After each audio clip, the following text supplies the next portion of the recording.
broadcast on live TV on Local Access Channel, and we are being recorded for later broadcast.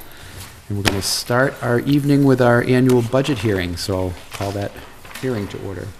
Mrs. Combs? Thank you, Dr. Berthiaume. Welcome, everyone. It's great to have you here. I'm very excited to be sharing with you our proposed and superintendent recommended FY15 budget. I had the opportunity to present this budget to the FinCom a couple weeks ago on March 20th, and I, since that time, have been able to pull together a few more pieces of information, given some of our reporting to the state that I wanted to share with you, as well as some information from the town manager and a discussion I had with her this afternoon about some opportunities in terms of funding to help close this gap. So we'll be talking about that as we go along, but I do want to let people know that while this presentation looks a lot like what was presented to the FinCom, and it's definitely what's been out there for some time since we have presented it and updated it. I think March 19th was the most recent update, given the dynamic nature of our educational programs and reports from the state, which drive the budget for next year as well. So there is some new information in here, so I hope that you will find that available online as well as through the various presentations. I'm going to be with the PTO next Monday and review this budget as well at that meeting. So we look forward to hearing more questions and comments around our recommended budget. So our budget is always based upon our mission, and we always focus what we're doing allocating resources based upon our students and their needs. But before I get into the budget itself, I really want to take this opportunity to commend the administration, the students, the faculty, and all the staff of the Lunenburg Public Schools. These are exceptional individuals that we have to work with. We always are very excited about the students in our community and what they bring to our schools every day. Many of our students have been involved the last couple of weeks in MCAS assessments. I cannot even really begin to tell you how serious and how focused they were on those assessments, and how they really give it their best effort. And that's all we ask of them. And they always make us very exceptionally proud. And we have some park pioneers that are continuing this week to do some tryouts, pilots, if you will, for that particular assessment. And once again, the students are giving it its best. I know that over at Turkey Hill Middle School, Mr. Santry and the teachers over there for that park assessment have really reassured students that all we're asking is for them to do their best. It's about testing the test is how we're describing it, and trying to keep that stress level very low. We don't want that anxiety level to go up, but we do want them to give their best effort, as we do every day. So thanks to our students for that amazing effort and continued involvement both in the classroom and outside the classroom. You know, over the last several years, we've faced a variety of challenging budget, and this one is no different. Right now, we stand at a $676,000 difference between the town manager's budget and this superintendent's recommended budget.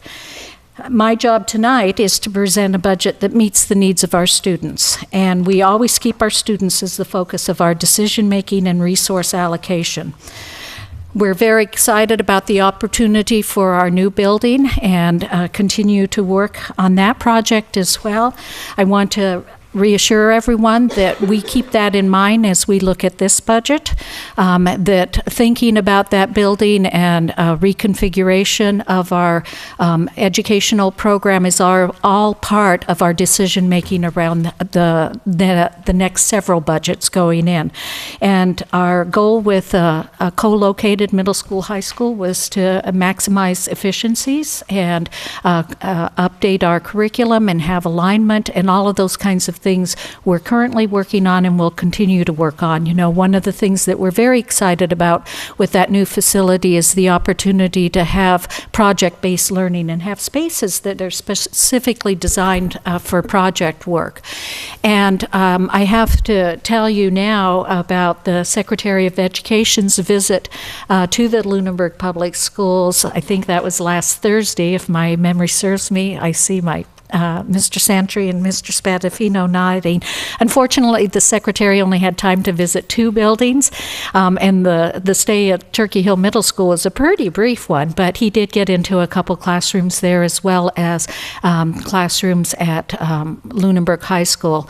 The students really appreciated his presence and his interaction. We're going to be posting some more photos. I think we tweeted a few out as well last week, but one of the things that the secretary noted in terms of the classrooms that he visited, and these were really picked at random, our teachers and our students were involved in not a teacher talking to a class, but so much interactive project-based learning going on. And the commissioner commented about that, even with the randomness of what was going on. So it was a particularly exciting day. I know for me as a superintendent, I really had that sense of pride and enthusiasm and just a real sense of the teaching and learning that is going on by seeing it through a visitor's eyes, and an educator who was seeing that as well. So that was very exciting for all of us, and I really appreciate all the teachers who opened their classroom. Everyone was prepared to open their classroom, and also we worked with the LEA in terms of facilitating this. Ms. Foyle was instrumental in helping with some of the logistics and the initial invitation, and we appreciate that as well. So we want to actualize the opportunities in that new middle school, high school, and this budget is one that starts moving into actualizing those. And we're very grateful to the community once again for the support of the building project. We are looking at a building that's being constructed to meet the needs of more diverse learners, and you'll see that reflected in this budget. And we're also hoping with this budget to restore some needed services as well as to address the school committee goals. So I just wanted to give you a quick overview in terms of our enrollment. At the FinCom meeting, that presentation I provided and on October 1, 2012 to October 12, 2013 view. With this presentation, I have updated to give you the current numbers. You can see that our enrollment really is holding pretty steady across the districts. We do have changes always with our preschool enrollment, and that's directly related to students who are turning age 3 or 4, our students who are 4 now that are entering programs. And so you always see that increase from October until this time of year for our school enrollment at the primary school. So you can see in October they were at 508 students. 2 students were placed out of district at the primary at that time. That number is held firm, but we're up to 514, and so the primary schools increased to a total of 6 students overall there. We see Turkey Hill Middle School also had the numbers are holding pretty steady there. It looks like on the presentation slide the totals were left out there, but I can tell you that our class sizes there are ranging from 23 to 26 students is what the class sizes are at Turkey Hill Middle School. At the primary school, our class sizes are 22 to 26. And before we post that at the website, we'll be sure to get the numbers from Turkey Hill Middle School. I happened to know them in my head, and it's about 498 students that we have at Turkey Hill Middle School. So At Lunenburg High School, you can see the numbers from October 13th. We had an enrollment of 579 students. On October 1st, 2013, there were 17 students that were placed out of district for a total of 596 enrolled. That number is only decreased. It's decreased by one with 578 students and an increase of one student being placed out of district for 596. So across our district, you can see that we have right now 1,600 students that are enrolled district-wide, and 27 of them are placed out of district, so a total in-seat enrollment, if you will, across the district of 1,573 students. And that compares to about 1,568 when we were October 1st count. One of the pieces of information that we've been tracking over time, because we know we've had declining enrollments over time, are our staff FTEs or full-time equivalencies in various categories. So the next slide really presents to you and shows you over time what has occurred from 2009 until this current year in terms of the number of student or positions that we have eliminated, and you can see that total is a total of 40.66 positions. During the same period of time, student enrollment decreased 140 students. So 40.66 positions of those, 12.74 were teaching positions, 20.95 were professional or paraprofessional positions. And then you can see likewise that our custodial positions have decreased by 4 during that time. That's custodial and maintenance. And as well as the decreases that we saw in the number of nurses. And of course, that was a result of our consolidation a couple years ago. We continue to seek efficiencies in our operation, energy savings. You know that Mr. Londa has really done some yeoman's work around making sure that our buildings are operating as effectively, as efficiently as possible. Also working on collaborative bids in order to make sure that what we're paying for those utilities is as minimal a cost as possible. Our use of technology and as well as of various financial and student information and parent information and communication kinds of applications has really increased our efficiency as well. One of the areas that we continue to develop is just decreasing what we're paying on postage in terms of getting information out to parents and also using our website as well as Facebook and Twitter to keep the community informed. Next year, we hope to add an application for enrollment that we feel is an important application in terms of making sure that the information that we have on our students is as current as possible and also is easily accessed and then updated by our parents. So instead of filling out those multiple forms every year by hand, we will be able to provide parents an opportunity to do that online and then safely import that into our system because the systems will be linked. That particular program carries a cost of about $12,000, however, for the initial startup. We have figured that the payback on that is approximately a 5-year payback based upon the time that's consumed for data entry and updating. And so we continue to look for an opportunity. We've been looking at that particular package for a couple years now, but just have not been able to bring it into the system. This budget does include that recommendation, however. We continue to work hard to make sure that programs are self-funded, that can be self-funded, and that would include our cafeteria program, the extended extended day program. The greenhouse, which supports our horticulture program, is another one of those programs that is being self-funded at this point in time. So once again, through our bidding process with regard to transportation as well as the self-funded programs, we really have made every effort that we can to make sure the district's operating as efficiently as possible. And that's a commendation to the educators that are working there. You know that our class sizes have increased over time, and yet we still see high levels of performance from our students, and that speaks to the dedication of those educators as well as the work of the students and their parents in supporting them.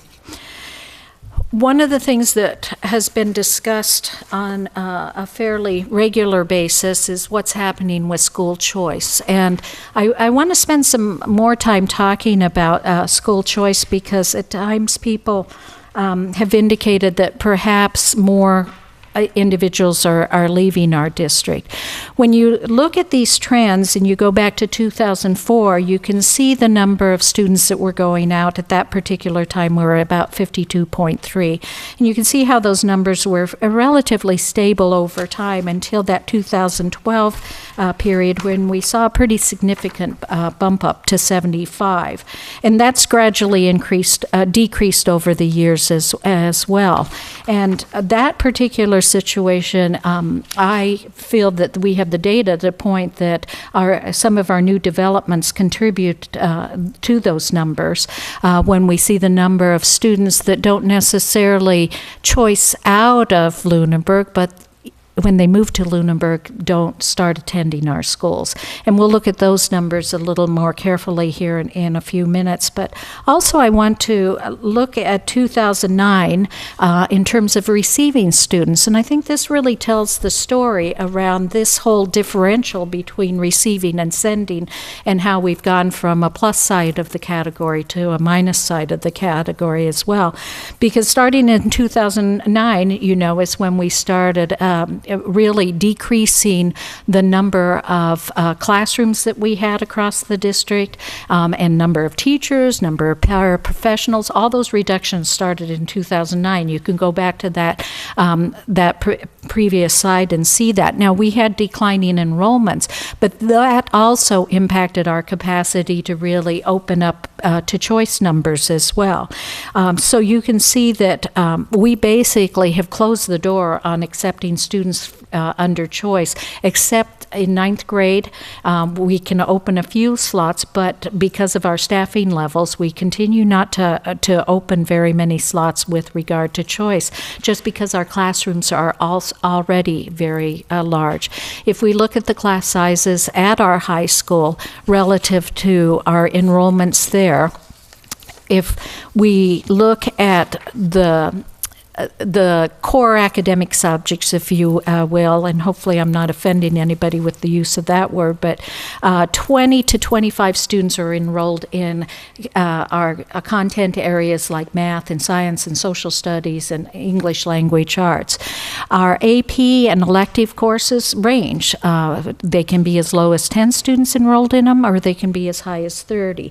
And that's with regard to the AP classes tend to have a lower enrollment, but some of our electives also have lower enrollment, and that's because we continue to try to do as much as we can to provide students options, to provide students the opportunity to pursue studies that are in their areas of interest and that are also engaging, but so they can go deeper into material or go off and learn something that maybe they hadn't considered thinking about, a psychology course, for example.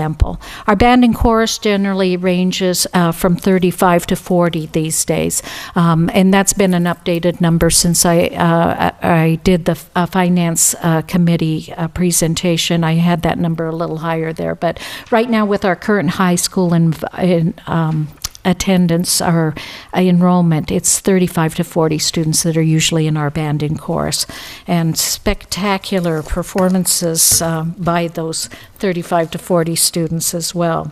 So that, I think, really sets a better context for looking at this school choice and what may be some of the dynamics contributing to it and what's caused that shift in terms of moving from a gain around choice to a deficit when we look at receiving versus sending. But our large class sizes just really require us not to be opening choice slots to drive up class sizes that are starting at 23 and going up from there. In our lower grades, as well as our middle school and our content areas at the high school as well. Can I ask a question, Mrs. Collins? Sure. So when we open choice slots, do you have any difficulty getting them filled? No, when we open, we send a lot of choice inquiries. We just say where we don't have opportunities. So when we open it at the 9th grade level, we usually fill all of those. So that narrative that, you occasionally hear that people aren't coming to Lunenburg because of something to do with quality is really a tale of we're not inviting people into our district because we don't have capacity. Is that? I would frame it as that. I know that we certainly have many inquiries and people that desire to enroll their students in our schools, and I always invite them to move to our community to be able to do that. So we certainly encourage that. Thank you. Okay, you bet. I'm sorry, I haven't even paused for a breath to ask for questions. That's okay, I'll interrupt you. Okay, good. I hope everyone will at the table. So I put together the information around Tri-Town and Emerald Place. I believe this was sent out to the Finance Committee after the presentation because we hadn't really nailed down these numbers. Now, one of the things that we're seeing is right now out of those 2 developments, there are 40 students that are attending our schools. There are 11 students that are attending other schools under the Choice Program, 2 students attending charter schools, and then 4 students that are attending private schools. Where we've seen the largest variation in terms of numbers are the attending Lunenburg schools, while quite coincidentally, I think this is very fascinating, that it's been basically 17 students from those 2 developments that have been in choice charter or a private placement since 2012. And they're different grade levels, and there's a little different mix in terms of choice versus, charter and private. But in terms of attending our schools, in 2012, we had 46 students attending our schools from those developments. In FY13, it was 48. And then this year, it's at that number, 14 is is how many are attending. So you see the variability. I think what we see there is some of the movement that happens with regard to those particular developments, and whether they're lease or rentals, and the staying power and the mobility that happens with regard to those developments. So I wanted to point out that number as well. Well, as I said, the number of 17 students going out is pretty standard relative to those 2 developments. That's remained really stable. I put a slide in, and as you know, we're virtually at the end of our non-resident agreement with Shirley. This year we had 7 students that are attending under that non-resident agreement. Next year we anticipate that we will have 5 remaining students. And that came about as the Aaron Shirley regionalization agreement took place, and 4 siblings of students that were currently enrolled in Lunenburg High School at the time of that regionalization.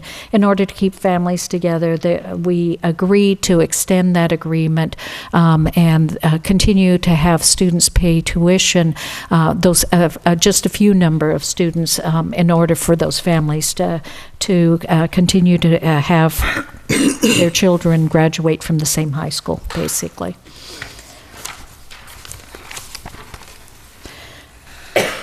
When we look at the enrollment, in our specialized programs, special support programs, I think it tells another story to see the changes in the number for the last 5 years that are reported here.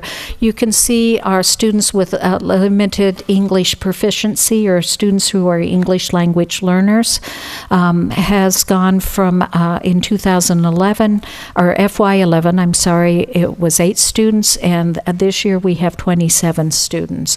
And that's contributing to one of the requests we have relative to additional staffing in this area, is in order to meet the requirements that are in existence around delivering that sheltered English immersion instruction to students, that we need to have some additional specially trained teachers to be able to provide that.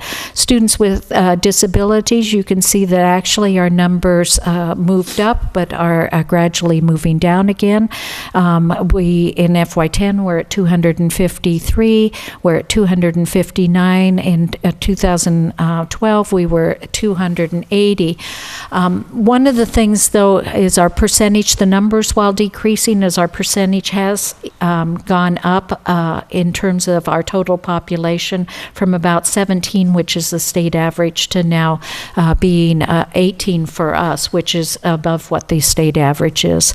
Our Title I population, FY11 doesn't have a number there, because the number that was in the report was a wrong number. It was over 200 students, so that was a reporting error. But you can see the number of students that we've increased in terms of serving under our Title I program as well. And those are students who are eligible for some additional supports that are provided, those supports particularly in reading and mathematics, in order to make sure that they continue to advance with their age or in grade level peers.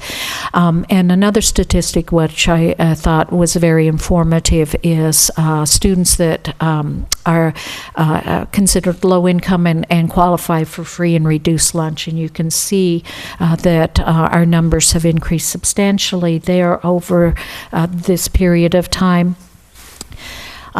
The impact that has is with regard to our policy, which waives all fees connected for students on free and reduced lunch. So as we want to make sure those students, all students, have an opportunity to participate. And so with regard to the increased numbers, there comes an increased number of fees that are being waived. And as everyone, I think, is aware, one of the ways that we've been trying to make these budgets balance over the last couple of years is we have seen increased fees with regard to our sports and our extracurricular activities, as well as a busing fee that was instituted 2 years ago now, that was put in place. The budget as it's presented and recommended is in line with school committee goals, where the school committee looks to over time see if we can't reduce those fees, and we feel that that's an important thing to do whenever we can, and so we made sure that we provided for that within the recommended school budget. Also, Ms. Combs, on Title I, it's not just our policy to waive fees, it's actually required by, I'm sorry, the free and reduced lunch, it's required by the law, yeah. Right? So we don't have the option of requiring fees of people in that category. That's correct. This particular next slide I wanted to put together, hopefully it makes sense to everyone, but the point of the slide is really to show you in terms of students receiving special education supports in what we call substantially separate environments, which means the student is not inside receiving services in a general education classroom for less than 40% of their day. So students in this particular category are receiving 60% 50% of their education or more outside a general education setting. Several years ago, in fact, it's almost been 15 years ago now, we created some special programs which we refer to as the Achieve programs, and returned to the district a lot of students that were placed out of district. What we've been doing over time is continuing to serve students with substantial needs, and my commendations to all of these educators as well as the support staff that are working with them, because you can see the number of students that we are able to provide a free and appropriate education here in our district because of those specialized settings, and that's an important thing for us to continue to do. It's our intent to continue to make sure that we have the appropriate kinds of services and programs for the students. When we consolidated, one of the first things that we did is take the Achieve program that's at Turkey Hill Middle School, and we separated that program to provide for more specialized instruction based upon some presenting needs of the students. So we were able to maintain more of those students in our district, and that's our goal as we look towards the future now as well, is to continue to get to a place where we can make sure that we're developing those programs in-house as much as possible. We're constrained by that for the next couple years because of space, but it is something that we're working towards and talking about what kinds of related services we may need to continue to put in place, particularly in the social work and counseling areas as well as special education teaching areas, in order to provide services and programs here in our local district as opposed to students needing to go outside for those. And this gives you the history of those Achieve programs, those substantially separate settings, and how they're aligned in their enrollment. So you can see across the district that there's a good number, 44, is what we're anticipating as a starting point for next year as well for these particular programs, because we'll see that preschool program increase as time goes on, as well as students turn 3 and start to join us. So that's an overview of some of what our budget drivers are, to say, in terms of the needs that we're addressing. So if you have any questions on any of those slides, I'll pause and let people ask those. Sure. Thank you for the presentation. One question I have is, because I couldn't pull it quickly, maybe you could point to it, is we're showing the 44 that are substantially separate settings. Yep. Is there somewhere on the sheet where I could see the numbers that are receiving their services out of district? You saw that on the enrollment numbers. That number is 27. 27. Yep. Thank you. Did you see that, Mr.? It's I see it on now. the second page. Yep. Yeah, Okay, yeah. our third slide, second page. Any other questions from you guys? If you don't mind, I'll open to the floor for questions. For Anyone wanna questions finish? before we finish? Does anybody have any questions on the part of the presentation that we've been through so far? Okay, go ahead. Okay, so the reason that you have a recommended school budget from the superintendent dated March 19th, we put the original budget out there, recommended it at the end of December and January, but we did update in March 19th because of some feedback we received from the DESC around our program to serve students who are English language learners, and also because of some additional out-of-district placements that had been made. And so we felt it really important to get those into the budget. We also know that during that time we had additional feedback around our health insurance. And so we incorporated those changes into the budget as well. So because of those reasons, that budget was dynamic there for a while in terms of the recommended budget. The things that were put in are mandated, required kinds of drivers for us. So we wanted to get them into the budget as soon as possible. But since that period of time, we've basically maintained this budget as stable. Great. Okay. So this budget reflects a 4.82% increase in personnel, and we'll look at those drivers in more detail in a few minutes.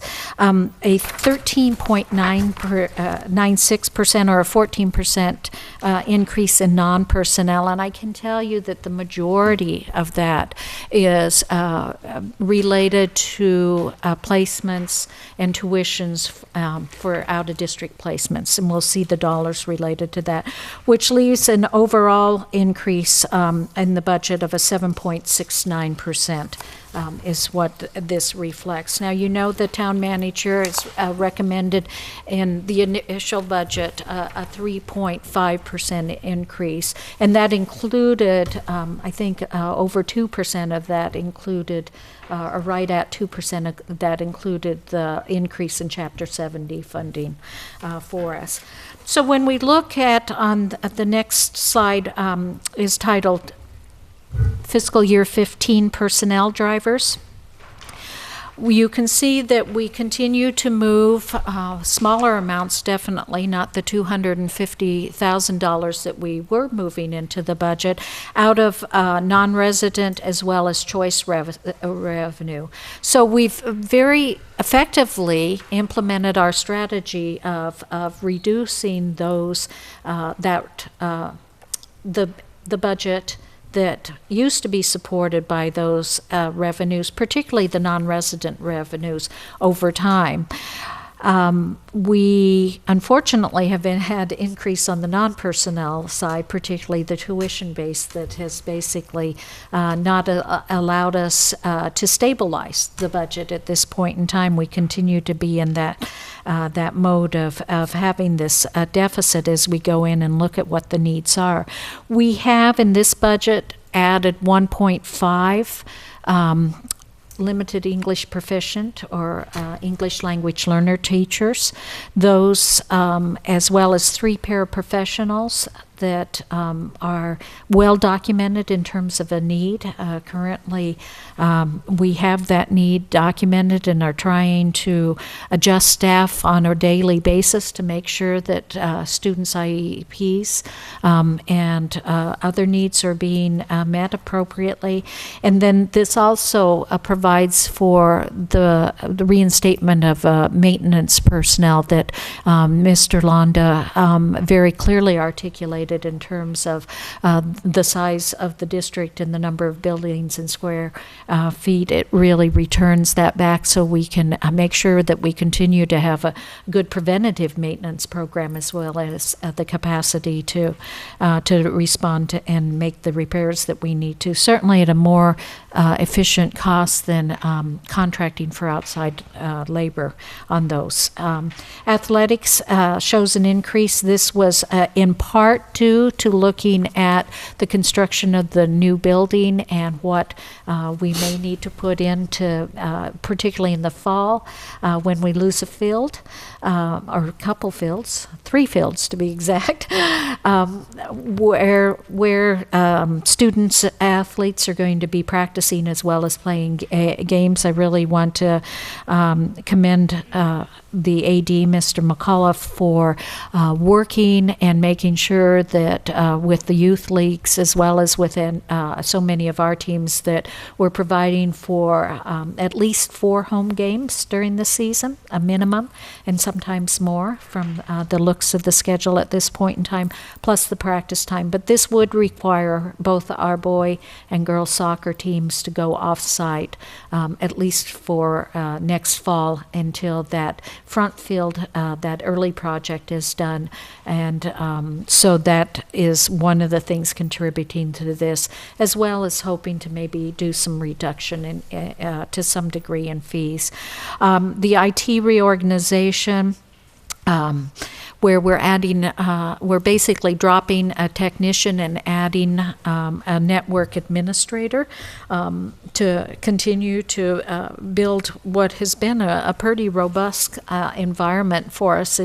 It's quite remarkable, the changes and the stability of our technology program that have been achieved over the last 5 years. And we feel that this is a really important piece of making sure that we're maximizing that investment in the infrastructure as well as in other equipment. And I did want to let everybody know that we are about to bring online the new iPad, or an additional iPad cart down at the primary school, the netbook cart that the PTO helped support us purchasing at the high school, as well as another one at an iPad cart at the Turkey Hill Middle School, are all online and operational. Students and teachers have been using those for at least the last week, and I think Turkey Hill had theirs online the week before, almost. So just some really exciting things happening, and our teachers really embracing and utilizing this technology. That's going to be critical for us in the future as we will look to continue to do efficiencies around how we can use online sources, open source kinds of materials, also just not making copies of things, but using those tablets as well as those laptops for our student work in order to decrease the very expensive proposition of copy machines and using paper to make lots of copies. So those are all important projects for us that we continue to want to grow and develop. So that's the personnel side of the budget. This provides for replacement of retirees. We, at this point in time, have 5 individuals that have indicated that they are going to be retiring next year. And we have identified those positions to be reinstated. One of them is towards our goals and looking towards opening up and expanding foreign language back to the 7th grade level. So all of those, as I said before, are replacements that we have identified as important to our long-term goals, and also looking at the new configuration for the building. The final slide is around our non-personnel drivers. As I indicated before, we have the tuitions make up the bulk of what is driving that the increases on that side, with a total of $466,000 increase there in tuitions. That represents 27 students, and 5 years ago we averaged, or we were at 12 students. Last year we were at 20, and now we're up to 27. 8 students have moved into our community over the past 3 years that have come to us already placed in an out-of-district program. We always work hard to bring students in and incorporate them into our programs, but because of the specialized needs that they may have, that may not be possible. But it is something that's always considered as we go about welcoming in new individuals and families to our community. In FY13, we spent $1.5 million for tuitions out of district, and $605,000 of that was paid from circuit breaker. This year in FY14, we budgeted $1.7. We're anticipating $575,000 in circuit breaker funding. We'll see where that ends up.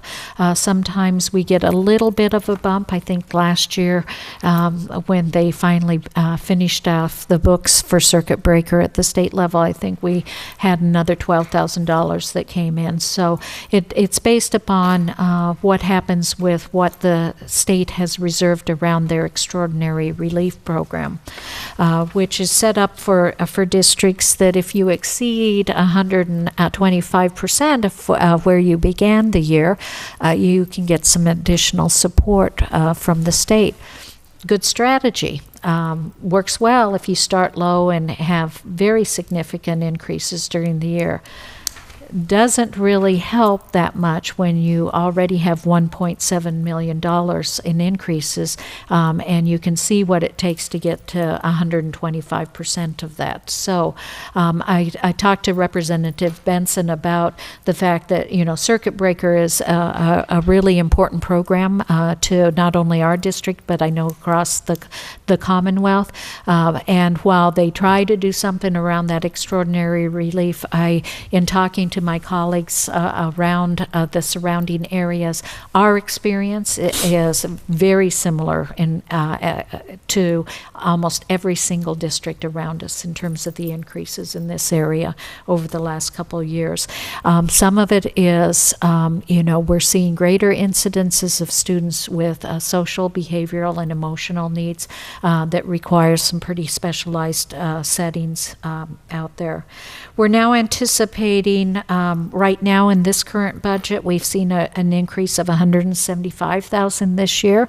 How did we manage to cover that? Well, basically, we stopped hiring positions, anything that went away during the course of the year. We didn't replace any positions. We also had some support in terms of our transportation dollars, the fees collected, because we were able to transfer some health insurance costs out as a result of working that budget and leveraging those funds to help with some of this increase. But we won't see any additional circuit breaker money this year. And so next year we're anticipating $2.2 million being spent for tuitions overall, and at 75% reimbursement for circuit breaker, which is the state fully funding the program. We anticipate receiving $660,000 in circuit breaker. And so the budget reflects the difference of that $2.2 million and the $660,000 in circuit breaker is taken into account. As I indicated, we've seen some increases in transportation as well. This transportation increase includes moving some transportation that was in choice this year, a part of a bus, back into the budget, and also the 31K, anticipating that we had hoped maybe we wouldn't charge fees. I think we all know the realities of cutting out that bus fee at this particular time, but it is still a part of that number. We were able to really do a nice piece of work around quoting out our special education transportation last year, and saved a substantial amount of dollars as a result of that. And so the special education transportation increase in this, while last year we were looking at a $94,000 increase, this year it's $20,000 as a result of that. So it's just another example that of the due diligence that's being done around getting every efficiency and really paying attention and making sure that we're driving the dollars to the classroom. So this afternoon I did have a conversation with the town manager. She has been working with Mr. Londa around the solar project and the anticipated revenues there. At this point in time, it seems that we can anticipate another $60K that's going to be available to us that will support our budget for next year. That aren't included in any of these. So there's also, as a result of some adjustments to the Monitech assessments, another $61K that the town manager says she'll be recommending putting towards this. As I said, the bus fees we'll put back into the budget. And so that brings us up to about $152,000 of closing that gap. And I started to look at, depending on how we are able to get through the remainder of this year, I anticipate that we'll be right in the neighborhood of $58,000 in carryover and choice and non-resident, and we'll apply those funds back to supporting this program. So some of those things that we moved out of the budget, we will that we moved into the budget will move back out in order to try to continue to close that gap between what we have, what our needs are, and what the available revenue sources are. So that's an overview. You can see some of the recommendations around our instructional supplies and materials and the increases there, as well as our facilities and ground pieces. These don't reflect changes that I've already begun to talk to the administrative team about. Once again, one of the requests that we had is we know that a lot of our students are bringing many materials to school at the beginning and throughout the school year. And you ask us to present a budget that would provide for that, so our parents and our students wouldn't be making that investment. At this point in time, we're going to have to go back and look at what would level funding be, what's the impact, and can we even go beyond that? And that was an austere budget for last year. I don't want to give anybody the impression that this increase of $100,000 represents a windfall, because it really represents only barely getting to where we need to make minimal investments in our curriculum, to update our curriculum materials, as well as I said, providing for just the day-to-day materials necessary to operate the educational program.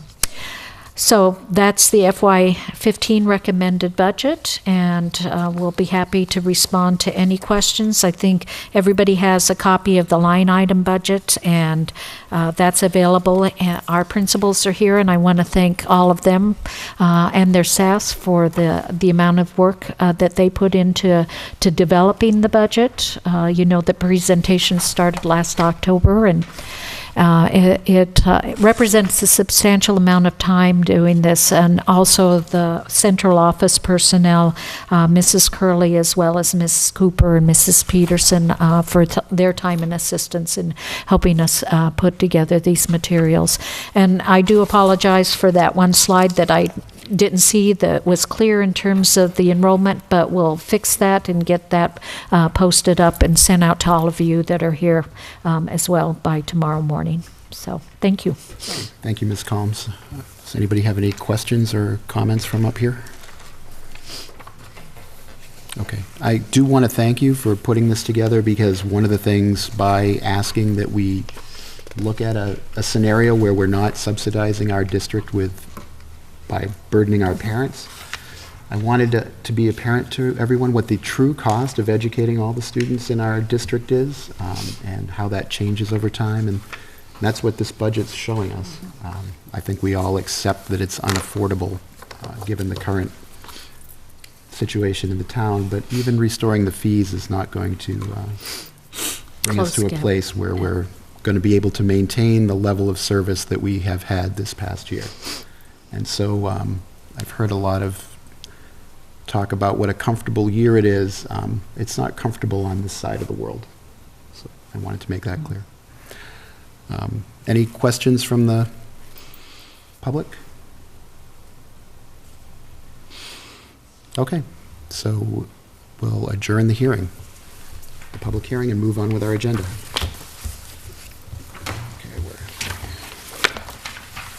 So I don't have a chair's report tonight. We'll move on to minutes. We have two sets of minutes from March 5th, executive session and regular session on the table. Was there any feedback on those?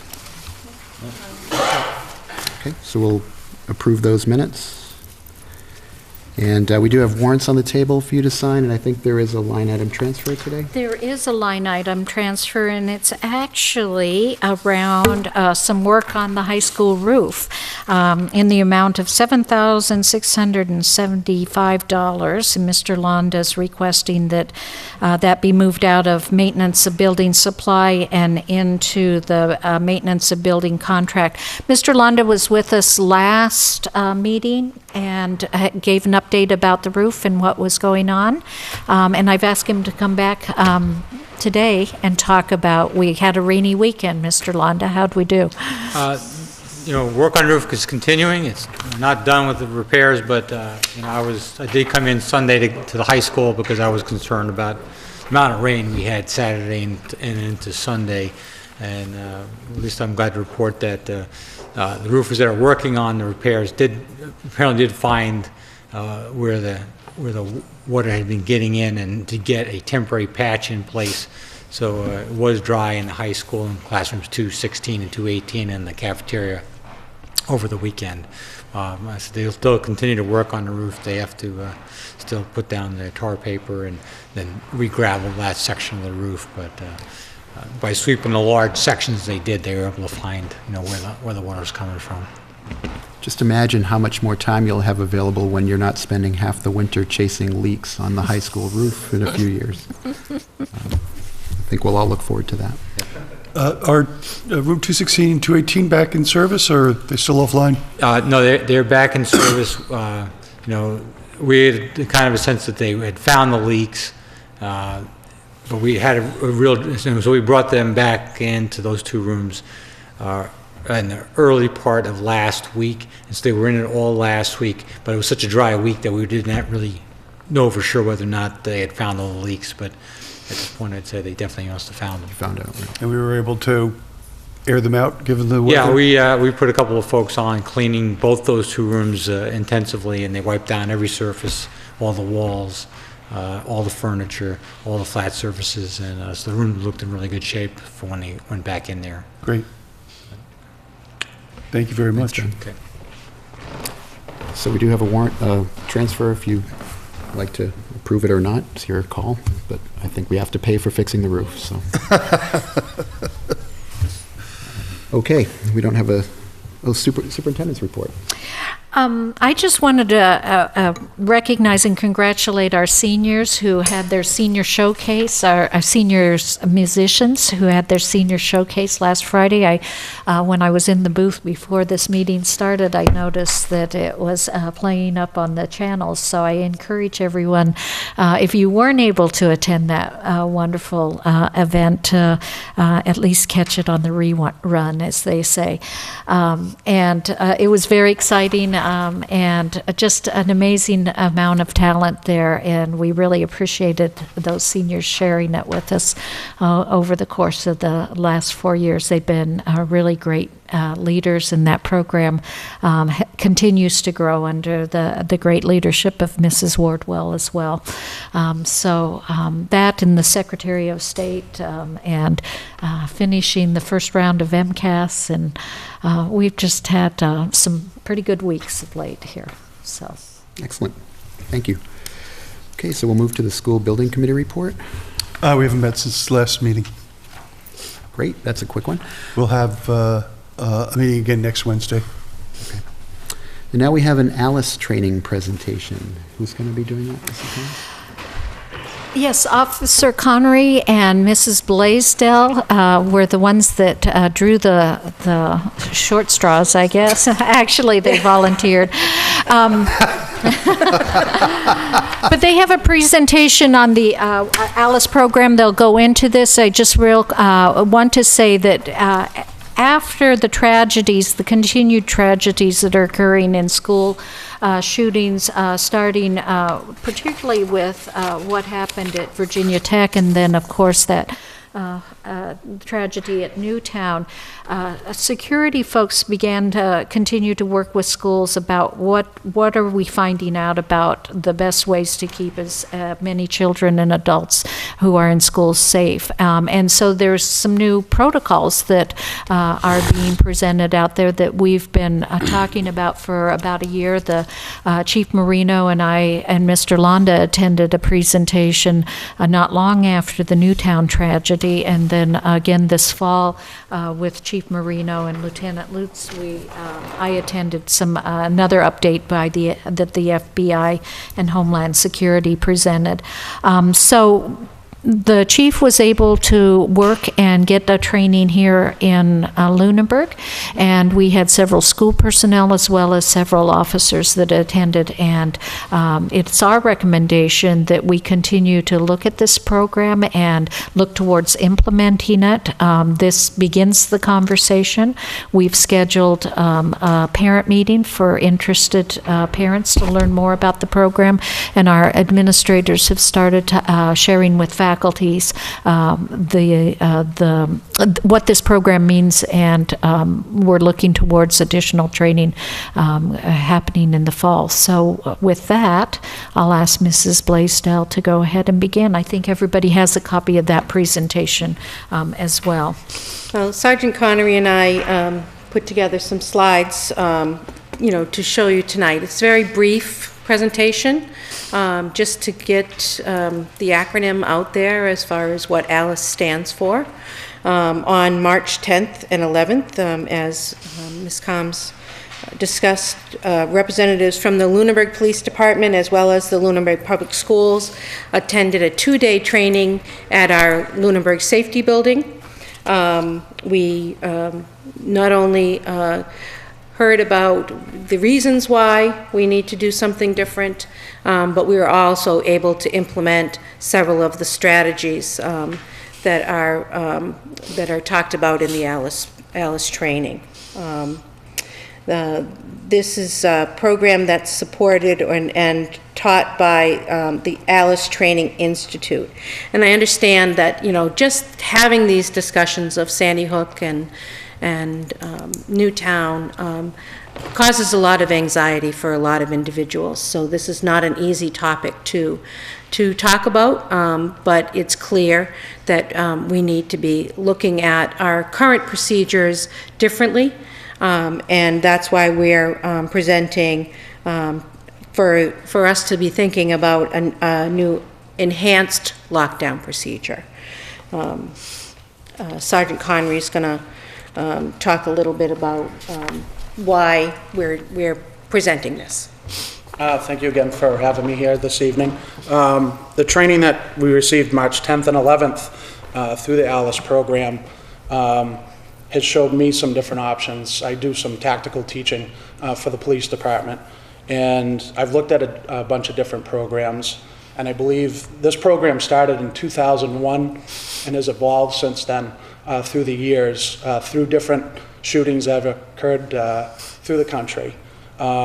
Different, I don't know where the slide is, but on the second slide, U.S. Department of Homeland Security, the International Association of Chiefs of Police, Guide for Preventing and Responding to School Violence, and actually New York City has just implemented this in their city. It's, like I said, it's always evolving. There's different aspects of this, and I think it really empowers the teachers and the students within the school systems to react to different situations. I think it's a very good overall program that's been put in place. The program started in 2001, like I said, by an officer in Fort Worth, Texas. He designed it for his wife, who was a principal at an elementary school at that time. Him seeing the need for it and nothing being in place in Fort Worth, Texas, that's why he came up with this program at that time. It's based on the 3 natural responses that you have: flight, fight, and fear or freeze. It's based around those 3 natural responses. The flight there's some counter strategies in the acronym C for counter. Flight is to evacuate, again, in the acronym E for evacuate, and freeze or lockdown. Currently, school-wide, I believe that the school is in a lockdown system, which is good in some situations, but not good in all of the situations that could be presented during a situation. It's based on the premise that information, authorization, and proactive training are key. Alert standing for all are authorized to announce, that we wouldn't rely on the notification or the notice to staff that there's an active shooter in the building just coming from one source. It would come from the immediate source. It would come from the first responders, and our staff and our students, our staff in our buildings will be first responders. Lockdown being, including more steps than just locking the door and going to the corner and hiding. It would involve barricading. It's not a linear or progressive program. It provides recommended options for individuals based on the information that's presented, the immediate information that's presented. It's not a go and wait approach.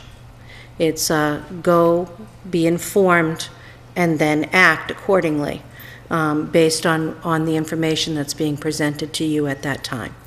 Okay? So it puts the power back in the hands of the individuals versus the lockdown and wait. The time frames based on the studies and the information that has been provided for the other last 25 years of research has shown that the survival rate needs to be changed. These incidences that have occurred over the last several years have resulted in deaths within the first 5 to 6 minutes. And that's very difficult to take. So this is why we're presenting something different here. Part of that training on March 10th also that the teachers in the police department did was scenario-based. And during that scenario-based, we did a lockdown. And the teachers were able to see what would actually happen if an active shooter came into a classroom and how stationary the targets are and how vulnerable that you actually are in that situation. I think it was a good and eye-opening event for them to see. And like I explained to them in our training over the last 5 or 6 years, that has also changed with the active shooter as far as our response. Excuse me. So, you know, this is, again, a viable option to change from just a straight lockdown. We're going to go through the 5 stages just briefly. We're not going to go into a lot of detail about each one. The first one is alert. You know, it would be anybody that is noticing that there is a stranger in the building or approaching the building. They would then get on the PA system in any way or through any kind of means of communication, the PA system, a Twitter account, a Facebook account, a cell phone, to alert individuals that there's imminent danger. This information flows in all directions, so it could be multiple people that are saying and reporting on the movements of an individual that has intruded. And again, as I said, our staff is, they're the first responders in these kind of situations. And the next one, the lockdown, it's an excellent starting point, again. You know, when should the doors be locked? Obviously, immediately during an alert, before, during, or after. Again, depends on the situation. Locked doors provide a time barrier. Locks can and have been defeated. Again, in our scenario-based training on the 10th and 11th, the teachers saw that, you know, taking instruments within the classroom to barricade the door and give you more time to get out, evacuate through another door, and other examples of that lockdown, and resources what you can use with inside the classroom to give you a better time frame to do a little bit more with that. Okay.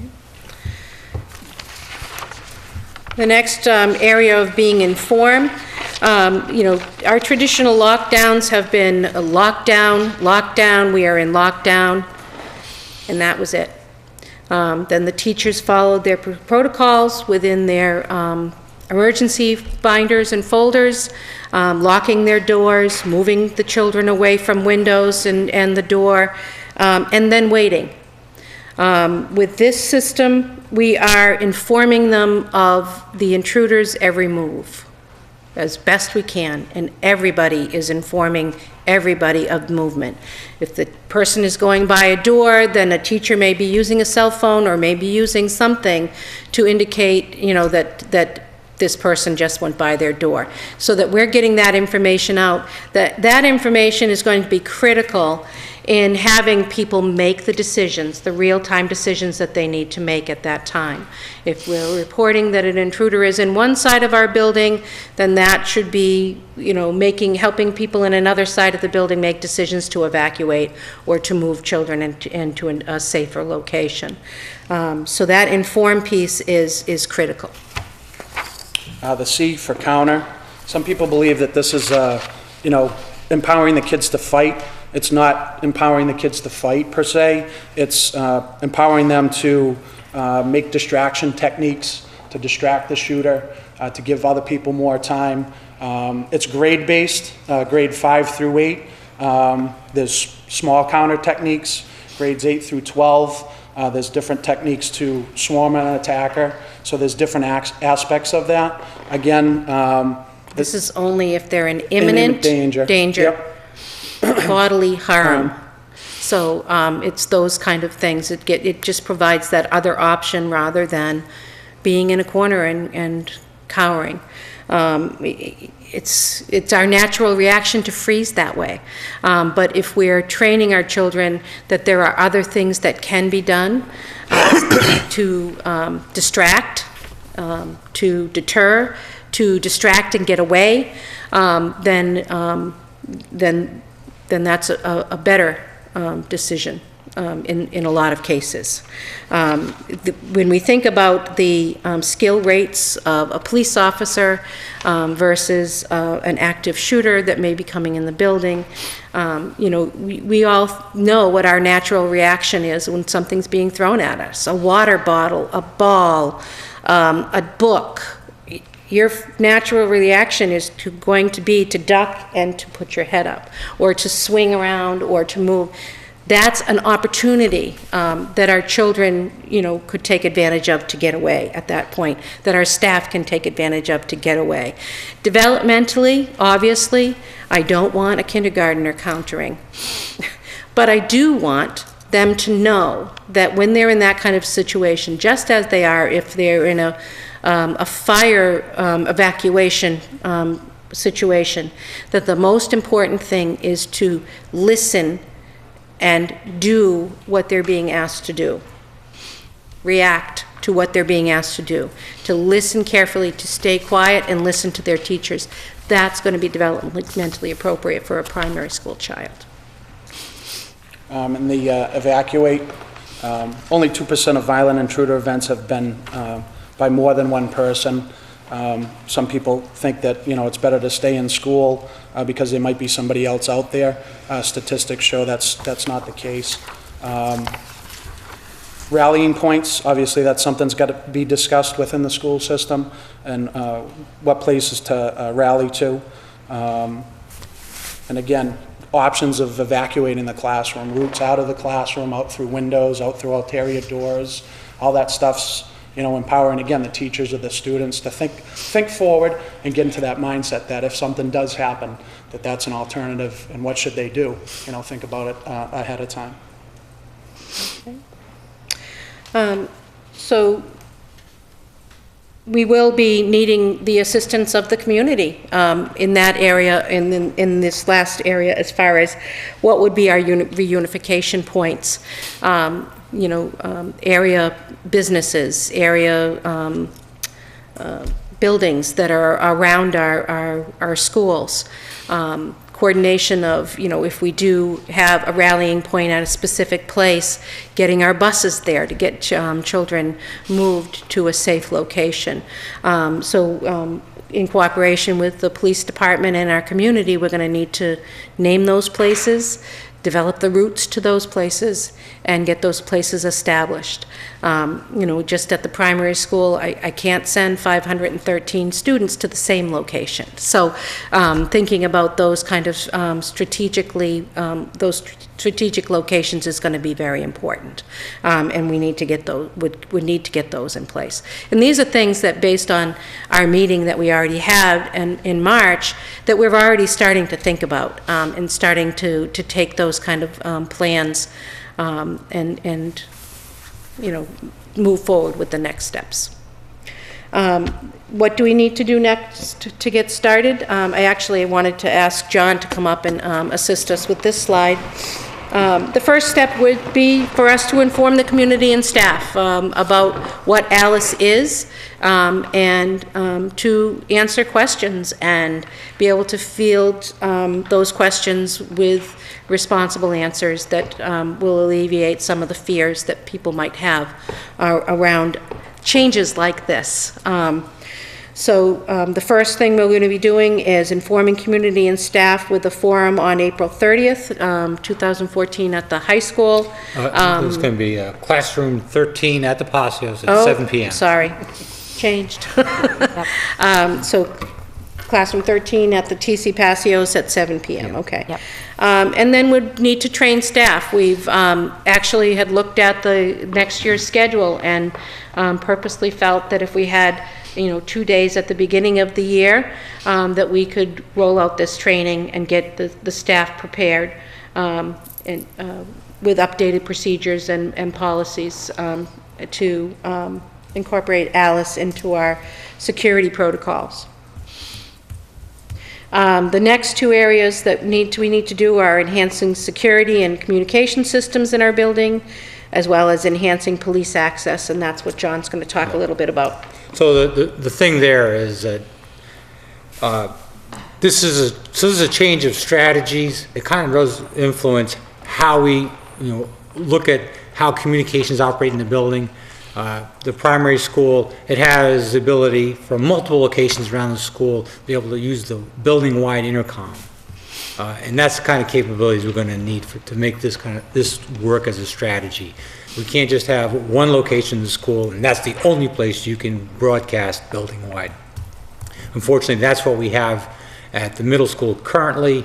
That's what we have at the high school currently. The high school will obviously be taken care of as we build the middle school, high school, but we recognized and had this in our capital plan that we knew we needed to do some upgrades to the communication systems at the middle school. So we have invited out a contractor who's on the statewide contract list for communications equipment to put together a plan to merge both the phone system and the intercom system at the middle school to give us also that capability of building-wide access so that if someone is in the far end of the building, they still would be able to get word to what's going on in their location to the rest of the building. So that's going to be an important communication piece. The primary school has some of that capability currently, but we might want to look at some small additions to be able to get that a little more robust than it currently is. As far as enhanced security, when we had the Secure Our Schools grant back in 2008. We said, well, we need to get a surveillance system for the high school, and we have that. So we have the capability, and the police department can remotely come in and see what's going on. So if they have to respond to something going on in the high school, they can get some eyes into the high school.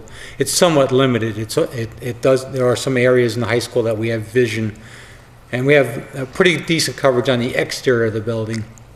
But for our other schools, we don't have that capability. And the one thing we did really picked up from Newtown is that, even our youngest learners are at risk. And so we need to look at, surveillance systems that are going to go down to all of our schools.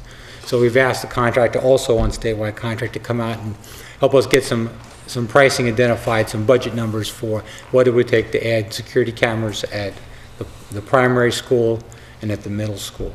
And so those will come back to us, and we will fit them into our capital plan and get those included as well.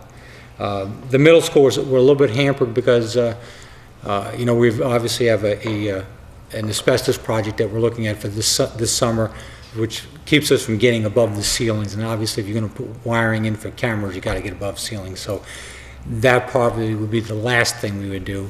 But we need to identify them, get costs identified, work them into our capital plan so we can have that in there, and then as we are able to fund those, bring those online. The other thing we need to do about enhancing the police access to the building is we currently have Knox boxes on the exterior of all of our schools. Allows the fire department to come and without any assistance able to access the building. We need to have the police have that same capability. So we'll be looking to put Knox boxes on all of our buildings. That'll be, police department specific, but when the police department arrive, they know that, if we've in a completely locked building, that they're still going to be able to get in. So that'll be another thing we'll add. And then finally, we'll need to update our policies and procedures, and like I said, identification of rally points and things like that are going to be an important part to be added into our procedures. Okay. That's just a little bit about the Alice program. If you have any questions, we can field them. Just one quick note, I wanted to add that we'll have to pay careful attention to the governor, has a special task force looking at this. And in talking to the Secretary of Education, they are cognizant that part of what needs to happen with regard to the security and safety of our buildings will require some infrastructure enhancements, which require some finances for it. So I think that's an important thing, just like the Safe Schools grant that we're out there for those years is to look at, as the state begins to roll out this model or the suggestions that they're going to put with that, is to look for hopefully some financing that might be able to support this program other than just our capital plan. Just to emphasize the importance of this, as you probably all know, as I was coming in today, the breaking news was of an active shooter at Fort Hood, and they were in lockdown with a shelter-in-place order. So this is a real problem, and I think it's great that we're taking steps to do our best to mitigate it. I also just wanted to mention, for people's knowledge, that we're working, our designer for the new middle high school is working hand in hand with public safety, the police, and the fire to ensure that, we're meeting all the needs of the students for their safety. Anyone else? I just have a question. This may be for John, but I know there's limited cell phone access within the buildings, or it may just be my AT&T, but is there anything that can be done about the cell phone service within the buildings? We've talked to the IT director about that, and I know he had some ideas, but I'm not sure, what, there was some discussion about repeaters or something. I know, depending upon what your carriers, you may have really good coverage in the buildings or not. Because obviously when they're all brick and steel, if you don't have, you may not even get out. Right. So there are real IT pieces to this because, for example, in Fort Hood, they're using Twitter and Facebook to notify people what to do, and I'm aware of boosters we that block they have that. been putting in buildings to amplify cell service for different carriers. So they are out there. So I'm thinking for teachers to communicate, especially where the intercoms are not maybe where they, should be, if the teachers can communicate. And I know that, I'm not the only person in town who doesn't have service in those buildings. That's really important. And at the high school, I know the kids can get on the Wi-Fi, but, they all have their cell phone, and that can be a really useful tool. But again, not if nobody has service. So. And we do block Twitter and Facebook from the Wi-Fi. Right, but they can Yep. text. If they have cell service. Yes, if they can get on the Right. So the Wi-Fi. But, Wi-Fi- the teachers on in the the other Wi-Fi. buildings can't, Yeah. if So we'll have to consider, all Some just policy- as we're looking at upgrades, Right. that's, There may be some policy implications involved that we have to think about carefully. Any other questions? I did want to say that we, will be posting the presentation as well as a frequently asked question document about the Alice out there. We have this parent informational meeting that will be scheduled, that is scheduled for the 30th of April at 7 o'clock, room 13 in Passios.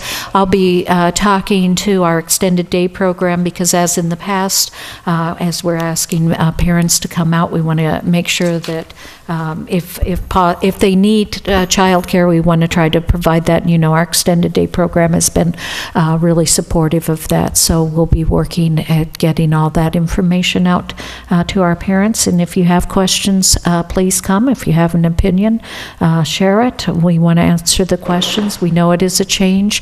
We've seen in the past that there are concerns that can come up, particularly around some of the counter moves. And it's important for everybody to understand what this program is about. And so we want to make sure that we're providing opportunities for that, for people to get their questions answered. So please come join us on April 30th. Also, if I could just, www.alicetraining.com, if anybody wants to go on that website, open to the public also. There's information on there that they can gain and read also prior to that discussion that you guys are going to have for that meeting. Thank you. Thank you. I'd Thank like you. to, personally thank all three of you. I mean, this is an incredibly important, activity, and thank you for putting the work into Thank it. you very much for having me here today. Thank you. Thank you. Okay, our next item is a donation. Yes, I wanted to make the committee aware that through the Hannaford Help Schools program, we have across the district received $1,230, and the Lunenburg Primary School received $444 through that program. $87 came to the Passios building, and I want you to know that we distributed that to 1/3 of it went to the primary school, and 2/3 of it went to Turkey Hill Middle School. That $87 that came to Thomas E. Passios. 200, I hope people weren't thinking it was going to go to the FLAC program. It just dawned on me that maybe that's how that ended up there. But Turkey Hill Middle School, $231, and Lunenburg High School, $468. So that total, as I said, through that program, certainly appreciated. These go into our gift accounts and can be utilized to support our technology program, as well as field trips and other special things for the students in each one of the buildings. And we appreciate Hannaford's program, and we appreciate all those that donated in order to have those funds flow down to us. So thank you, and recommend acknowledgement, a receipt and acknowledgement of those donations. Is there a motion? So moved with our gratitude. Second. Okay, all those in favor? Aye. Aye. Thank you. Old business, we have a policy section 3000. This is the third time we're gonna hopefully Right. not read that. And I can tell you, we have not received any feedback on the policy, so I recommend approval at third reading as proposed. So moved. Okay, the motion is to waive and approve the section 3000. Okay, all those in favor? Aye. Aye. Thank you. Public comment. Now that all the public's left, is there any comment? Okay. Well, just to mention, very briefly that, it is Autism Awareness Month, and we're lighting up blue. We are. Anybody that wants to see my bright blue sneakers, I'll show you afterwards. The recent evidence of an increased incident rate, gives us some pause.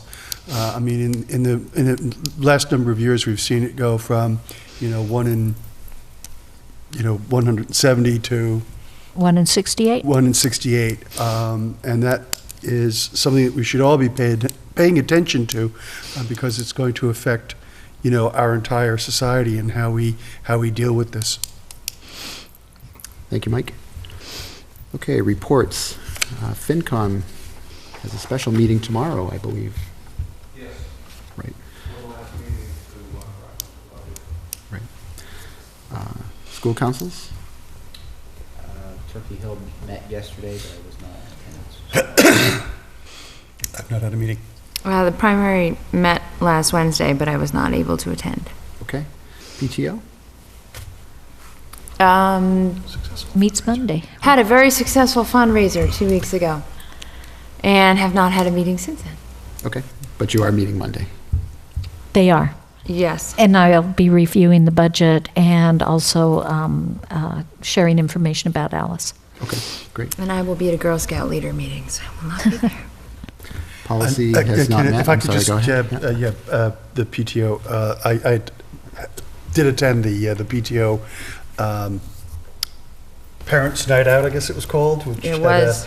a local Piano. a local rock and roll band and food. And one of the things I just wanted They to were mention, fabulous. it was a really, really wonderful evening, a lot of fun, and I just want to thank the PTO, because in the midst of all of this, they had originally had the event scheduled for the Harley House, and that week was the week that the Harley House had closed. And in the space of just a couple of days, they were able to find a venue, inform everybody, get the food there, and throw a really incredibly successful event. So I was thoroughly impressed with the PTO. Excellent.